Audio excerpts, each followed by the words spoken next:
আওয়ামী লীগের রাজনীতি ও তাদের সংস্কৃতি যদি নিশ্চিহ্ন করা যায় তবে ফ্যাসিবাদ থেকে এদেশের মানুষ পরিপূর্ণভাবে মুক্তি পাবে বলে মন্তব্য করেছেন বিএনপি মহাসচিব মির্জা ফখরুল ইসলাম আলমগীর।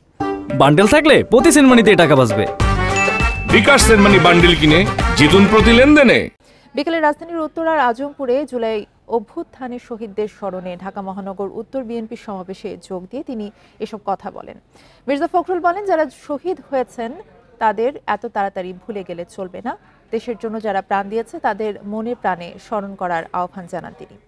এ সময় ফখরুল বলেন, প্রতিবার আওয়ামী লীগ বা অন্য দল ক্ষমতায় আসে আর দেশটাকে লুট করে নিয়ে যায়, সেটা আর হতে দেয়া যাবে না। বাংলাদেশের ওপর যুক্তরাষ্ট্রের শুল্ক কমানোর জন্য অন্তর্বর্তী সরকারকে ধন্যবাদ জানান তিনি। নতুন যুদ্ধ শুরু হয়েছে দেশ গড়ার এমন মন্তব্য করে বিএনপি মহাসচিব দাবি জানান, ঘোষিত সময়ের মধ্যেই যেন জাতীয় নির্বাচন দেয়া হয়।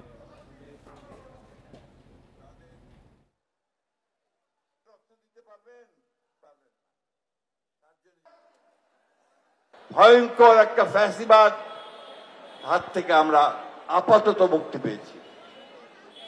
এই মুক্তি তখনই চূড়ান্ত হবে যখন তাদেরকে আমরা রাজনৈতিকভাবে সম্পূর্ণ নিশ্চিহ্ন করতে পারব। যারা লুটপাট করে, যারা ব্যাংক লুট করে, যারা